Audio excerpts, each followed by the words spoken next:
So, hello guys, it's me, Luis Daniel Vlogs at panibagong live reaction video na naman ang inyong masasaksihan ngayong araw. So, let's go. So, magre-reaction na naman tayo ng video na pinamagatang 10 pinaka-nakakatakot na lugar sa Pilipinas. So, ano pang hinihintay na natin? Simulan na natin agad.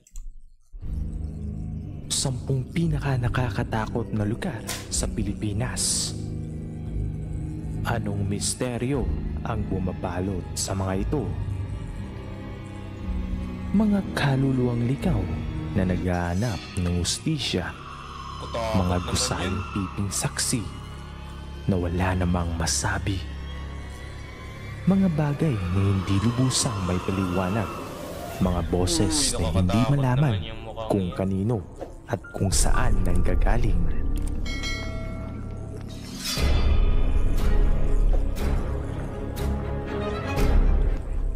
Tunghayan ang 10 pinaka-nakakatakot na lugar So, nakakatakot talaga sa Pilipinas. Huwag kukurap at baka ikaw ay masindak. Kumurap ako. Sindak ba? Uy, oo nga. Grabe. Uy, grabe naman yan. Intro pa lang ni KJ's TV nakakatakot na agad.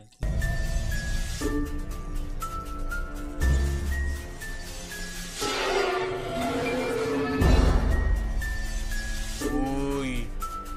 Ano yan? Ang bagong Tang Fruit Plus. May real fruity taste na naturally sweet and good stevia May plant libreng ad extract. na ako. Try now.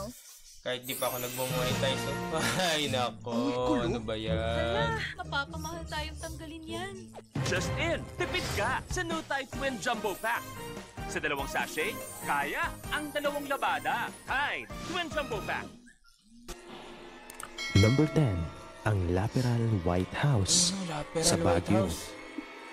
Ang Sa Baguio daw yan, sa Baguio. Laperal White House ay pagmamay-ari ito ng angkan ng Laperal ni na Don Roberto at Doña Victorina. At ang bahay na ito ay saksi sa mga brutalidad, mga pagpaslang noong World War II. Sinasabing dito rin daw sa Nakakatakot naman, pinaslang ng mga ng World War II. So baka may nagmumulto dyan, no? bahay na ito pinapahirapan at pinagsasamantalahan ng mga kababaihan sa Uy, grabe yung mga Japan lugar. At walang awang pinagpapatay ng mga sundalong Hapon ang mga Pilipinong hinihinalaang nakikipagtulungan sa mga nung World War II, no? Amerikano. Ayon pa nga sa matagal nang nangangalaga ng bahay na ito ay maging sila ay nakakita ng mga operasyon ng isang babae at isang maliit na batang babae na madalas sa Ba yan, nakakasindak nga. Yung effect niya. tao nilang nakikita sa paligid ng bahay. At kung minsan naman ay may mga naririnig silang mga kakaibang tunog na nagmula sa bahay na ito. Grabe naman. Number 9. Ayan, Diplomat Hotel pala yung pinakita niya. So yan talaga yung nakakatakot.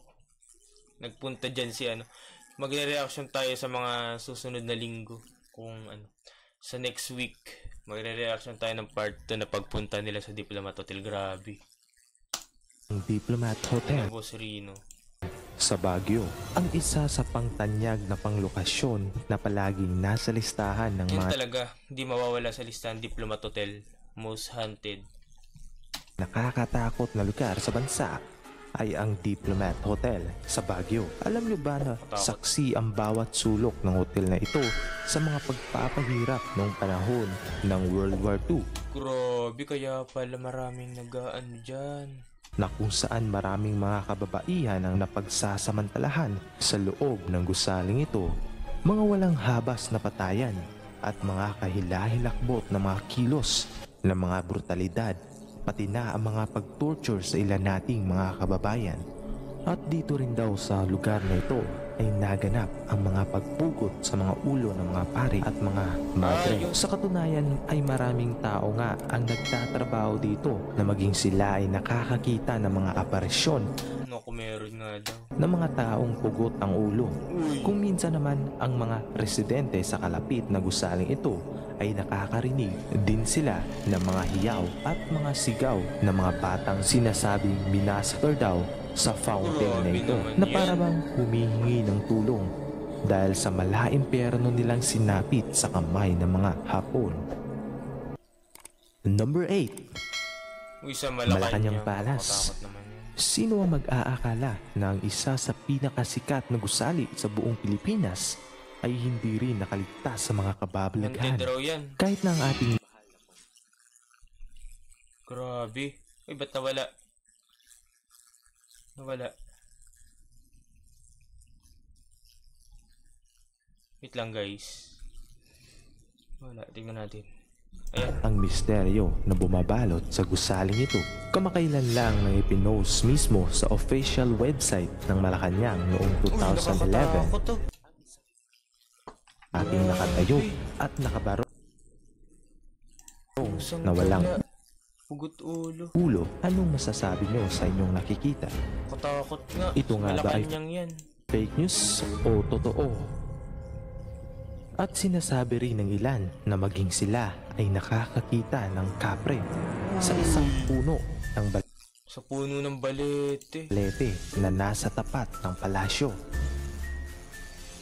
At ilan lamang yan sa mga nagpaparamdam ng mga multo sa loob ng palasyo. I-add na naman.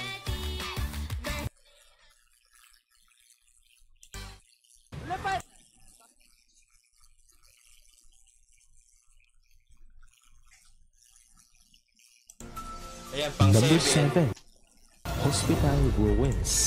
Hospital Ruins. Sa Corregidora Island. Isa ang Corregidor Island sa pinakamahalagang bahagi ng ating kasaysayan. Pero isa rin ito sa pinagmumultuhan at pinaka nakakatakot na lugar Oh, sheesh. sa Pilipinas. Ang dating lokasyon na kung saan nakalagay ang mga sugatan at mga namamatay ng sundalo na lumalaban sa pagpapalaya ng ating bansa mula sa mga sundalong Hapon. Kung kaya't hindi maikakaila na hindi pa rin matahimik Takot yung sound effect. ang mga kaluluwang ito sa lugar ng Corregidor. Maraming mga taga rito ang aminado na maging sila ay nakakarinig ng mga pagsigaw, iyawan, mga yapak ng mga sundalong ginagamot sa ospital hanggang sa ngayon na para bang maririnig mo na nag-ooperate pa rin ang lumang ospital na ito. Maraming mga karanasan ang naiulat tungkol dito katulad na lamang ng mga aparisyon ng mga kaluluwang ligaw na nasa paligid ng gusaling ito. Number 6. Uy, Intramuros daw. Intramuros, Maynila. Panahon pa ng mga Kastila nung itinayo ang Intramuros sa Maynila at tanging mga mayayaman at mga makapangyarihan lamang na mga tao ang unang tumira sa lumang syudad na ito. Ngunit nung sumiklab ang World War II, halos libu-libong Pilipino Puro World at War II mga yung ano niya. sundalo ang namatay sa loob nito. Ayon pa nga sa mga tagapangalaga ng lugar na ito, ay maging sila ay nakakita ng mga white lady sa lugar at may mga naririnig na mga sigaw at mga hiyawan na hindi malaman kung kanino at kung saan nagmumula. May mga tao rin na naninirahan malapit sa lugar at may mga nakakatakot na kwento tungkol sa aswang, mga sundalo at mga inosenteng kaluluwa na tila ba naghahanap ng hustisya para sa pagpapahirap na kanilang tiniis ng ilang taon ng kolonisasyon ng bansa. Number 5. Balay Negrense. Ang bahay na ito ay itinayo noon pang 1890s. Sa likod ng 1890s. pagpapatayo nito ay si Don Victor Fernandez Gaston noong 1901. Ito ay sinasaalang-alang bilang isa sa pinakamalaking bahay sa lugar at bilang isang lugar na puno ng memorabilia at mga antigong kasangkapan mula sa maraming henerasyon na. At pagkapasok mo pa lamang sa bahay ay tila ba may mga nararamdaman ka na para bang mabigat. At ang ilan pa raw sa mga tao na taga rito ay may mga nakikita sila na mga taong iba ang pananamit kumpara sa atin na para bang Grabe naman. Iba ang pananamit nila. panahon pa ng mga Espanyol. Uy. Parang panahon pa daw ng Espanyol yun. Eh ngayon modern na tayo. Ang sinusuot nilang damit. Number 4. Concept Hunts sa Concept Subic. Subic. Ang nasabing Concept Hunts ay tinayo ito noong unang taon ng pagbuo ng Subic bilang isang Subic. base para sa US Navy. Ang mga strukturang ito ay kaya ang mga malalakas na bagyo at pati na ang pagsabog ng mga bulkan, kagaya na lamang ng Mount Pinatubo.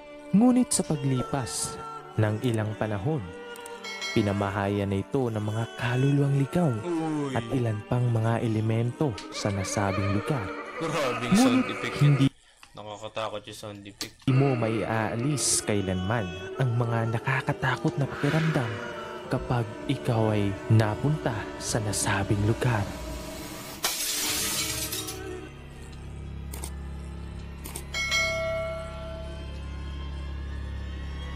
Number 3. Uy, Balete Drive, Quezon City. Ano kaya meron? Balete Drive sa Quezon City. Isa sa mga nakakatakot na kwento na nakakabit sa Balete Drive na may isang white lady raw na pag-alagala sa nasabing lugar. Uy.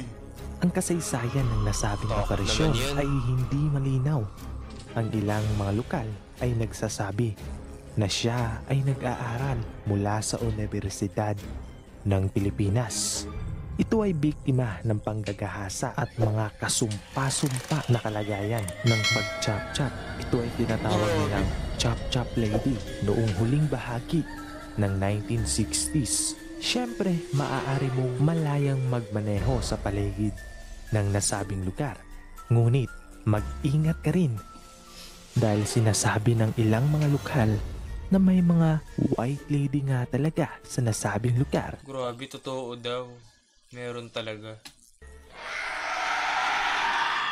Grabe, sound effect yan. Number 2, Herrera House Herrera House, ano yun? sa Chaong. Ang Herrera House sa Chaong ay itinayo ito noon pang 1920s. Maraming mga residente ang malapit sa lugar ay nakakakita at minsan ay nakakadama ng mga kakaiba sa loob at labas ng mansyong ito.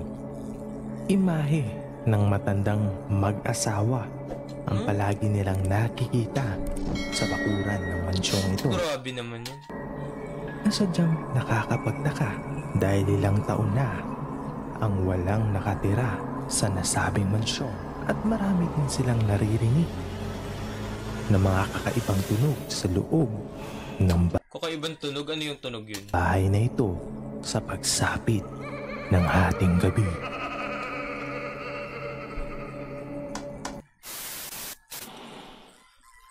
Okay, Ang pang top 1.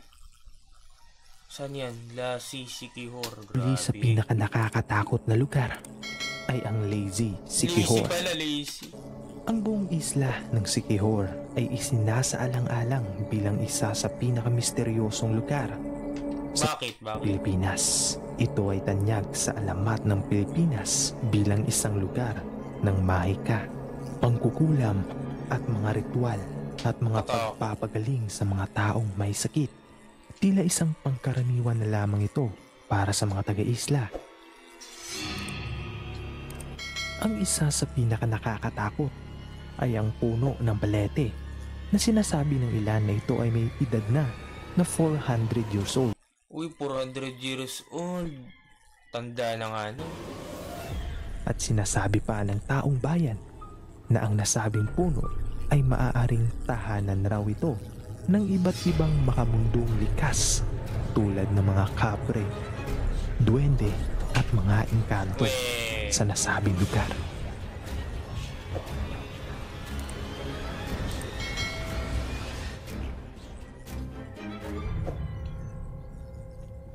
Sa halos 7,640 islands ang nakapaloob sa Pilipinas, ay sadyang mas marami pa tayong hindi alam patungkol sa mga ito na siguradong mas nakakatakot pa sa ating mga nabanggit.